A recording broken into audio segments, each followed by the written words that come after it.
Welcome to With Love, the Chambers. Where life, laughter, and lasting lessons meet.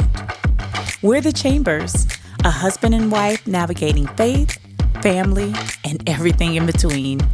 Here we share real stories, heartfelt conversations, and a whole lot of love.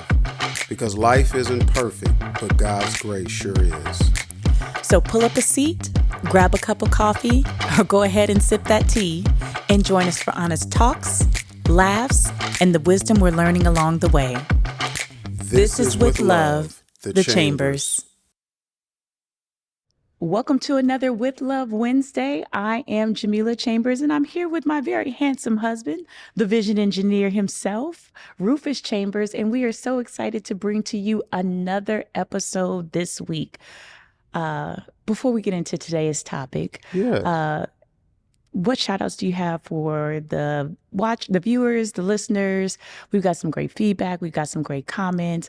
I always want to give them a shout out. Thank y'all for tuning in today. Really appreciative of all the support that you've given us. Yes. Want to say thank you to all those, especially that responded to the survey that we published on our social media platforms.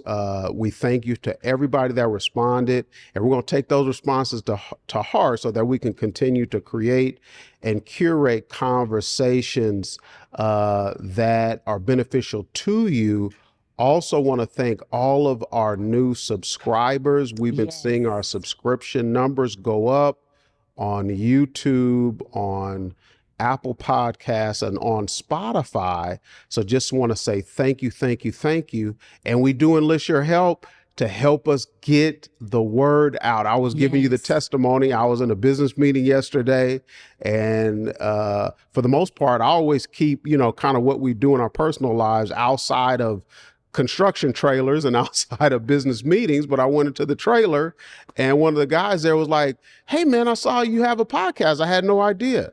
So that kind of came up as a suggestion for him on his Apple podcast. Yeah. So that was great to see that the word is getting out. I love that. So thank you to helping us get the word out, and definitely major kudos to our social media brand manager. Come on, let's shout She out. is amazing. Raven, thank you for helping us build this vertical and build this platform. I love it. And it takes a team. It does. It takes a whole entire village. So I love that. But let's get into today's topic. It. Sometimes things are on Front Street. Okay.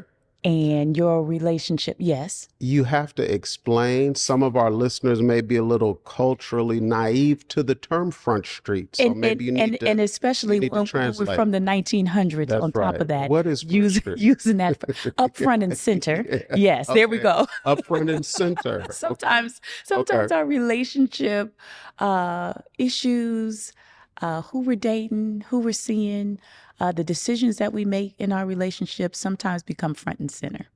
And you see Nelly and Ashanti spinning the block. You see Megan Good hooked up with Jonathan Majors after some controversy. Yeah. And I guess she didn't hear the Cat Williams podcast, but that's another conversation. I guess she didn't watch. Now, you know she what? didn't watch that episode of Cat Williams on Club Shay Shay. You better leave Shay Shay and Cat alone. Before Cat got something to say about us, because one thing that brother Cat did, he broke it all the way down. He did. But sometimes things are front and center in your relationships, and sometimes you make decisions in your relationships that are popular. Sometimes you make decisions that are unpopular, and everybody has an opinion. Whether your relationship is public, like some of the people that we mentioned, and we can get into our political figures that have public relationships and all these sorts of things within a ministry context, like all of those things become very front and center. Or whether it's just your family that got something to say. Oh, families have opinions. Oh, okay. We haven't had any experience. We haven't had none of those. We haven't had none of those things. We've only heard such things, but not we've only heard about them. Such things. We've never experienced such things. But even if there are family members that have really, really strong, opinions and things to say, we're going to talk about navigating through that. Okay. And navigating through those moments where your private relationship issues, struggles, challenges kind of get put on Front Street, on Front Street, or front and center. And so starting off that conversation and kind of beginning to have that conversation, what kind of foundational, knowing that those things are going to happen, and I think that maybe is the first tool or tip, knowing that even within your private relationship, your marriage, your long-term relationship, knowing that people are just going to have something to say. And they're just going to have opinions. What are some foundational things that couples should consider, have in place, be able to have as foundational bricks, so to speak, to withstand those storms? Where should we start privately before we get on Front Street? That's a tough one. As you were, doing the opening context, I was thinking about, and I think we've referenced this statement in an earlier podcast, and Ari Vernon, the pastor of the Word Church in Cleveland, Ohio, with multiple campuses, he made a statement, I hope he did, but a statement about you can't have a mega church with a storefront marriage. And that was Ari Vernon. That was Ari Vernon. And when he said it, I thought about, wow, the relationship has to do the private work to be able to sustain the public spotlight. And I think it starts with a foundation. We are followers of Christ, and the parable of the person that built on sand versus rock is appropriate to this conversation. How you build your relationship, what foundation you build it on is going to indicate how you can withstand a storm. And we understand the storm could be sickness, it could be financial ruin, it could be a child going through, hardship, or it can be success. That's the other thing is, when you talk about a storm, it could just be unexpected success or overwhelming success where your relationship or your marriage has to withstand media. It has to withstand money. It has to withstand journalism and et cetera. So I think the foundation, it needs to be trust. It needs to be communication. It needs to be agreement.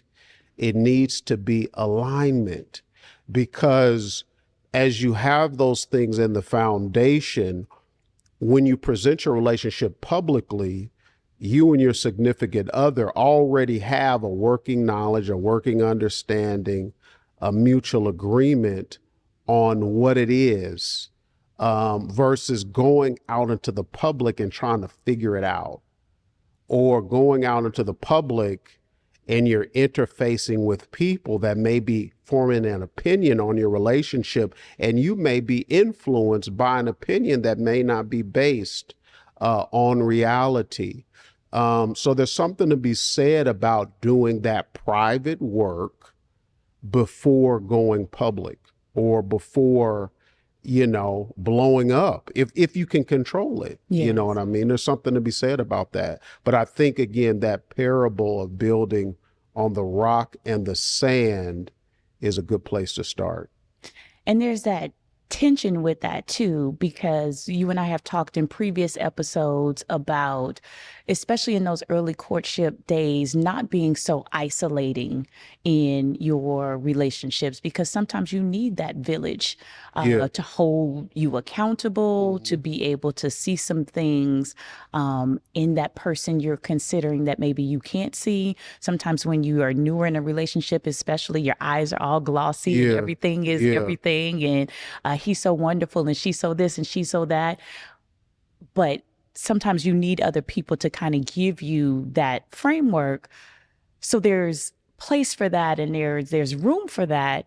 But then how do we again set those boundaries when sometimes that early access or that early way in which other people are able to give you feedback spills over into, territory that, should be held a little close to the vest. So it's a little difficult tightrope to navigate, especially newer, That's true. That is true. into the relationship where you're trying to build that foundation.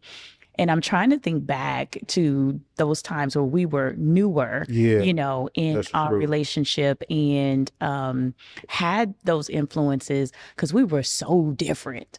Like right now, right now, after all of these years we've spent together, a lot of our personality has converged. That's true.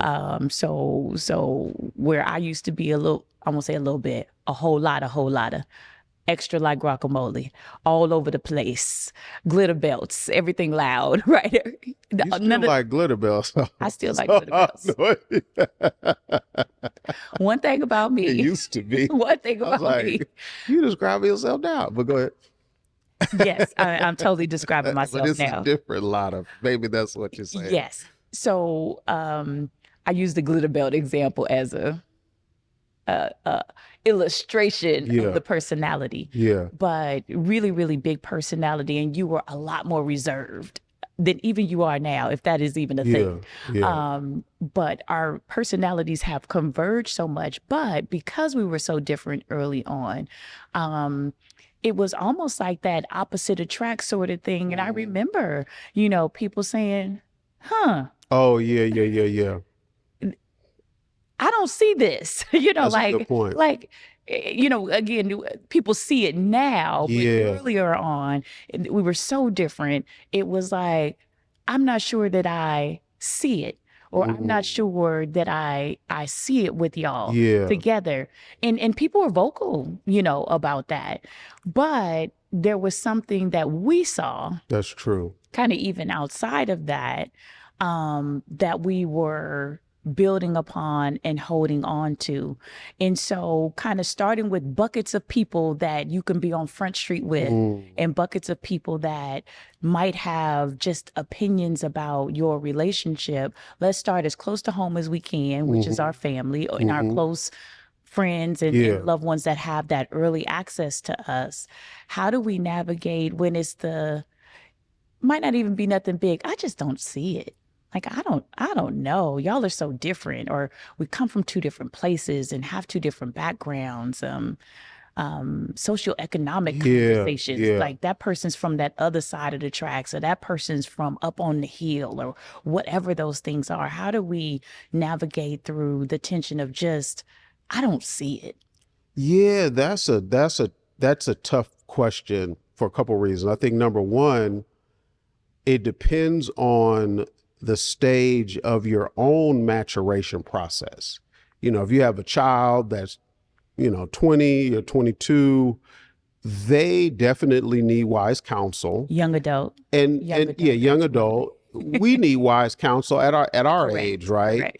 But I think the level of wise counsel that a person needs based on where they're at is different. Yes. So we're not suggesting that people don't need wise counsel. But at the same time, somebody on the outside can't get inside of your relationship and experience the relationship on your behalf. They're going to see people through a limited, point of view. And they have to acknowledge that. So I think it's important to surround yourself with wise counsel. And this is another thing that we've learned along the way. The people that you have in your life as wise counsel, when you engage them, you need to also acknowledge where they're at in their life. What filter are they speaking to you from? Are they speaking to you from a lens of jealousy, or are they speaking to you from a lens of love and support? Or maybe both, right? Sure. And that's something that people need to understand. Who really has your best interest? When people have proven that they have your best interest, you should listen to them not so that they can make a decision for you, but so that they can support you in making the best decision for yourself, and I feel like there's an art to that. But sometimes the pre-existing conditions of a relationship that you have with a person that may be that wise counsel, they'll play themselves out, in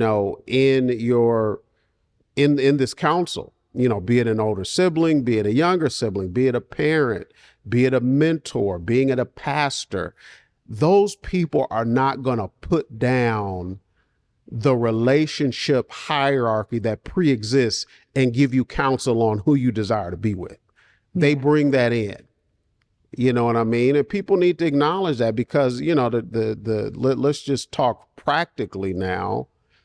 If you've been giving a person something in that relationship, and I'm talking about the person that's going to give you counsel on your relationship, and they stand to lose that because of this new relationship, guess what?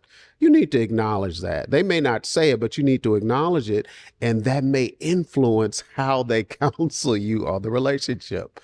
And I think that's interesting, because I think men, I'm hearing you say this, and I think men might feel that a little bit more, and I'm making general statements. Okay. But I'm thinking about you in particular, and then you being the male in the home and being in a home with women and being in that dynamic in particular.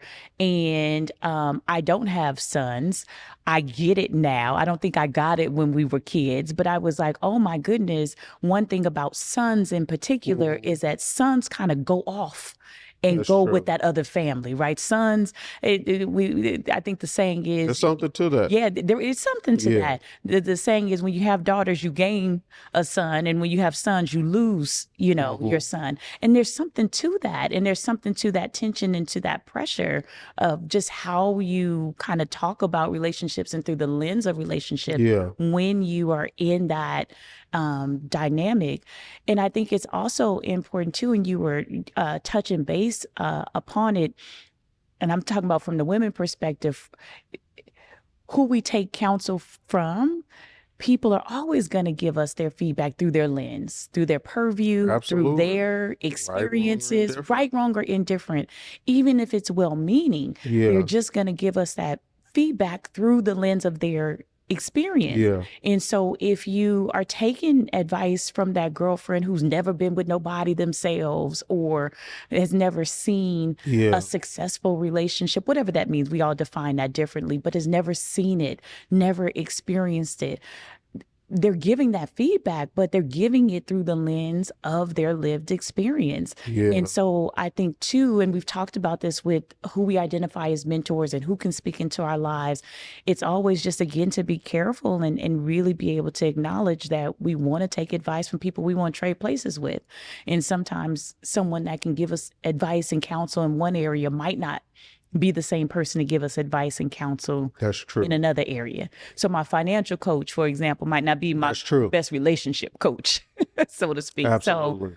So I think you touched on that, and that's impactful in a lot of different ways. No, I mean, the gender, thing is real, It's real, or not even just the gender thing, but the familial context. Yes. What I mean? Because it could go the other way as well. A young lady may be, play a certain role within that family, within a family. Absolutely. And now that family may have to begin to barter with that person's time. Absolutely. You know what I mean?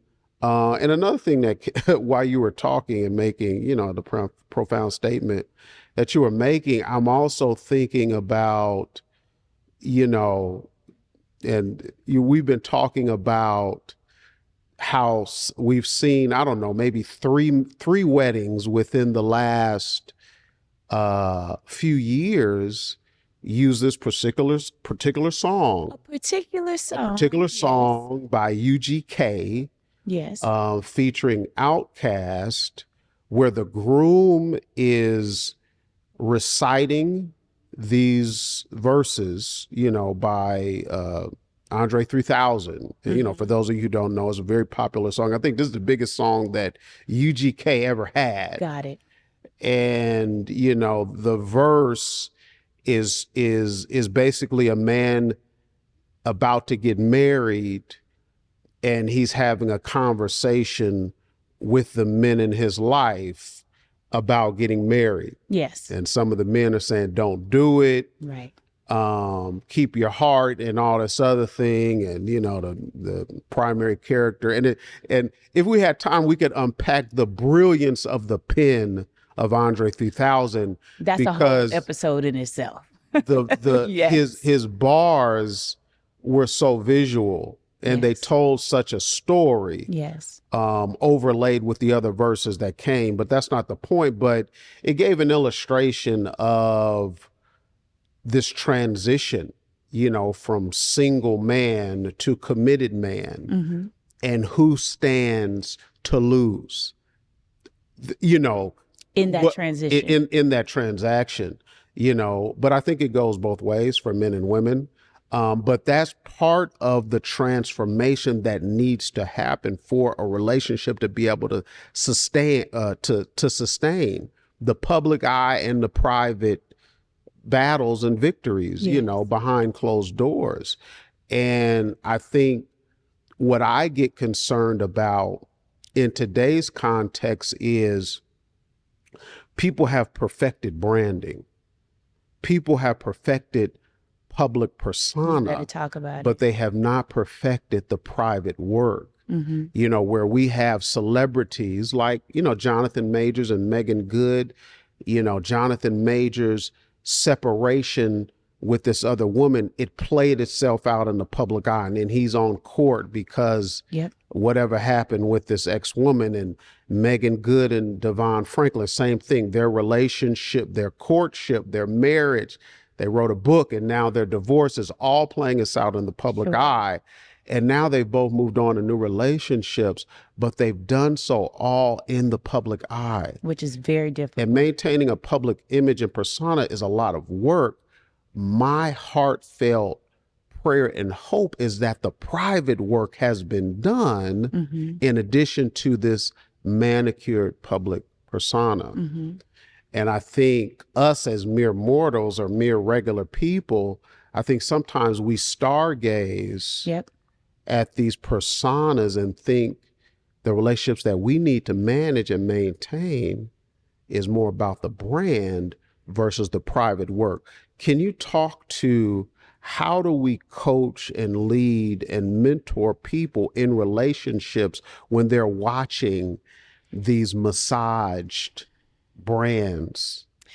Not only watching these massage brands, but you and I will get that feedback.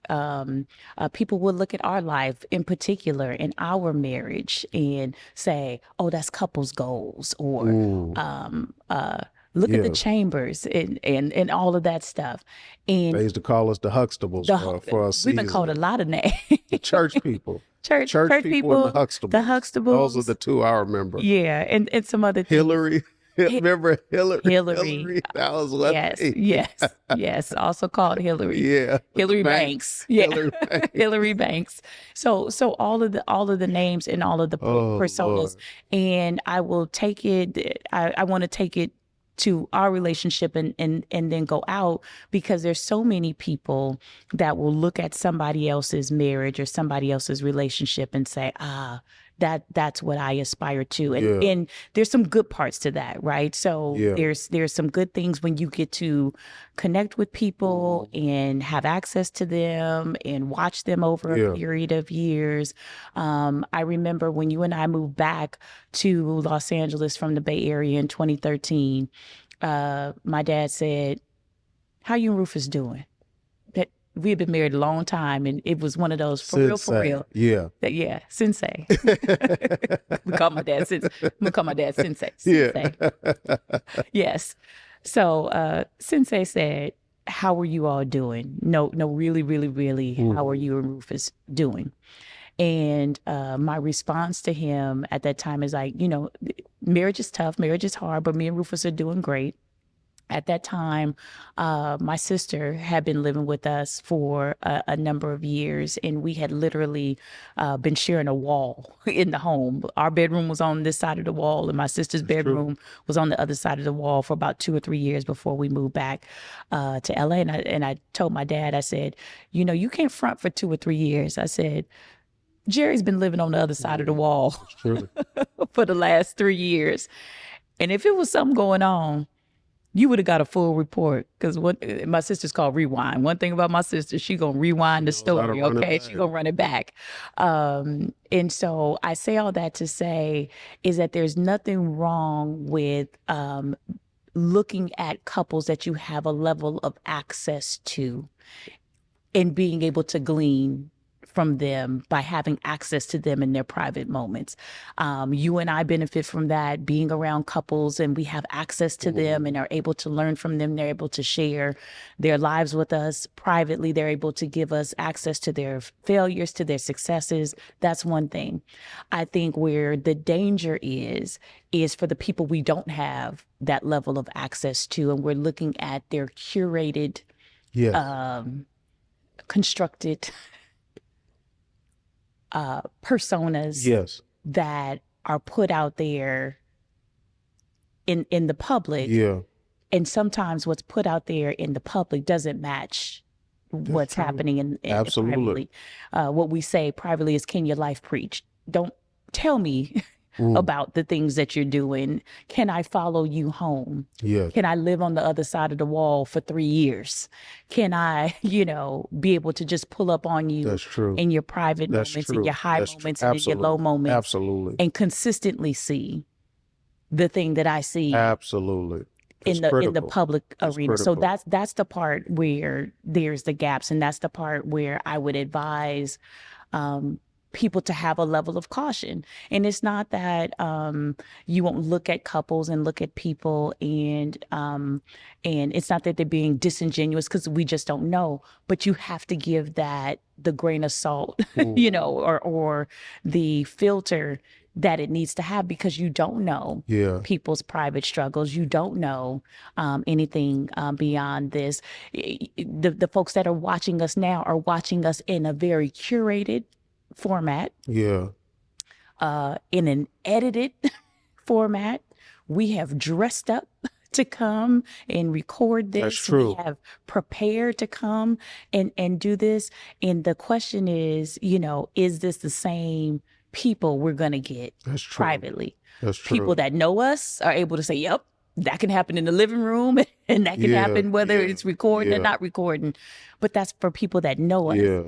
For people that are experiencing us maybe for the first time, or, just getting exposed to us through the podcast or other means, that's the part where it's like you have to just have the time and the exposure and be able to glean from people what's important, and then maybe what's not important, leave it on the table. And that's where I would kind of caution people in terms of how to consume what they might be consuming in the public spaces. No, that's a good point. And I think and I know we've talked about this a little bit, but who really deserves to be a mentor or relationship goals? I think that is very, very important. And I think,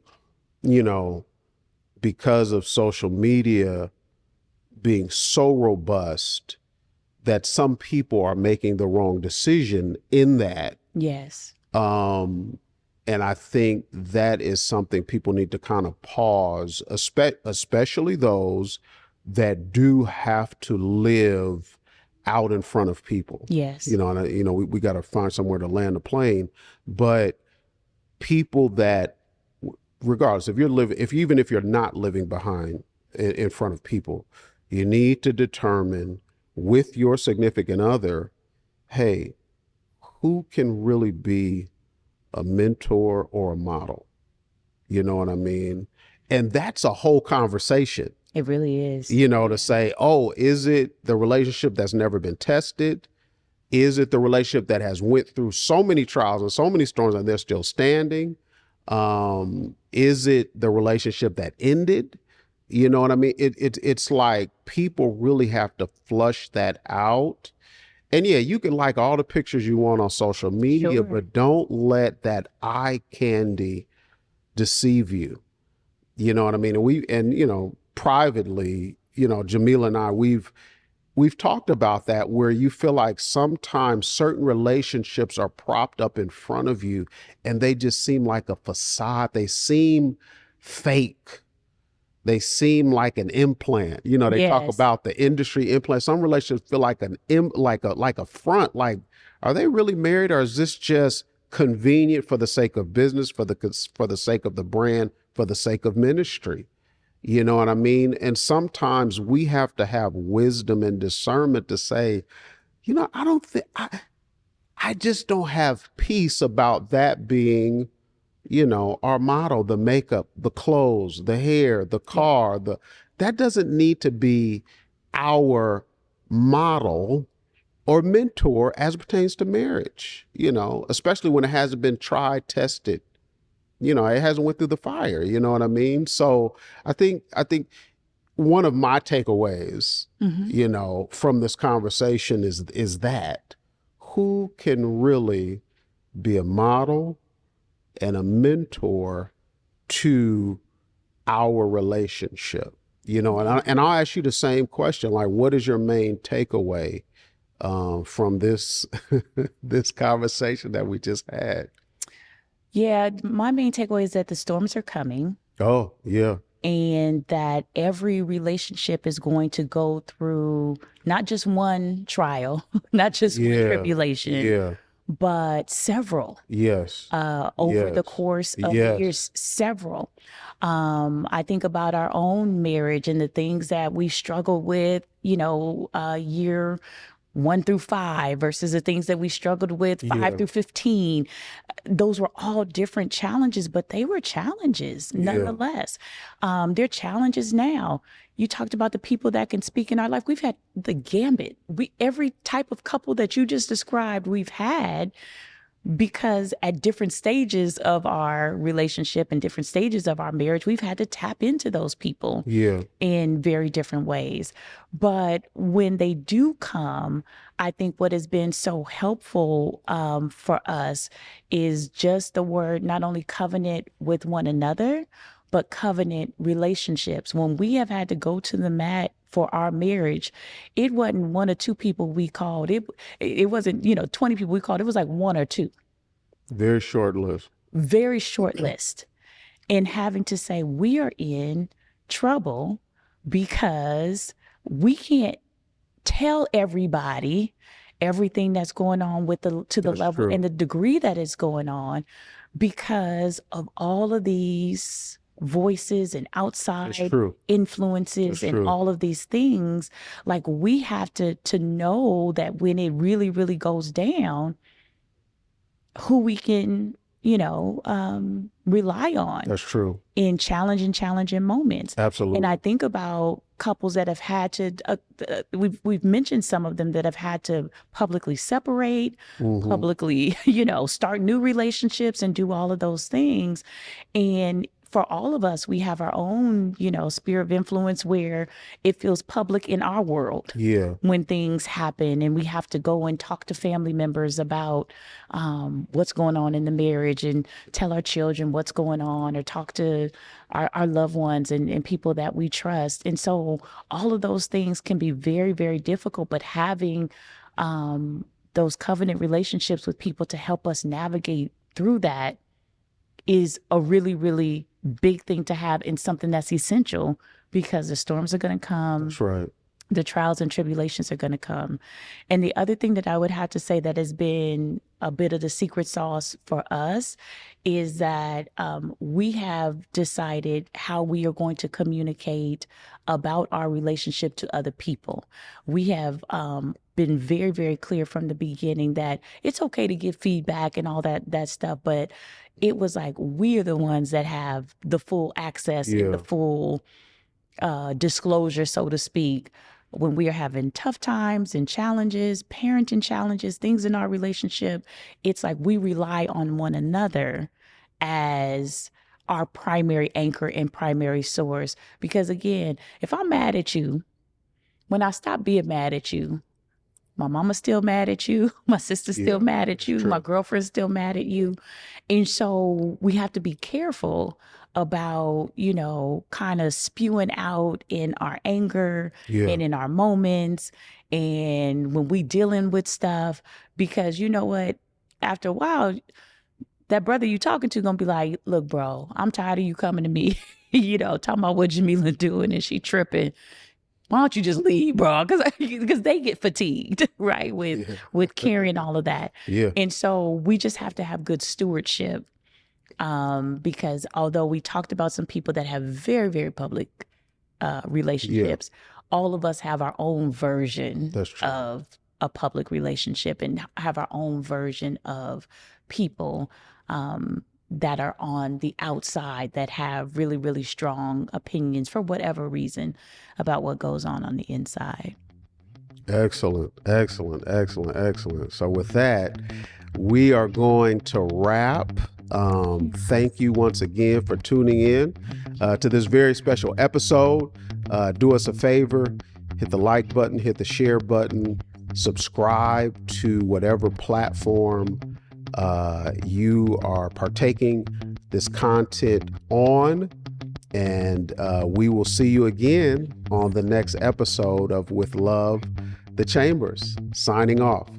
This episode of With Love the Chambers is brought to you by the Vision Engineering Collective, where purpose meets precision. Whether you're launching a bold initiative, scaling your organization, or navigating complex projects, their team brings over 25 years of expertise in project management, strategic planning, and vision execution across sectors like tech, healthcare, education, and nonprofit. Ready to turn your vision into reality? Visit www.thevcollective.info to learn more. That's a wrap for today's episode of With Love, the Chambers. We hope you laughed, learned, and felt encouraged along the way. If you enjoyed this conversation, be sure to subscribe, leave a review, and share with someone who needs a little love and wisdom today. You can also connect with us online on all social media platforms at Rufus Chambers Online and at Jamila Chambers. We'd love to hear from you. Until next time, keep living, keep laughing, and keep learning with Love, the Chambers.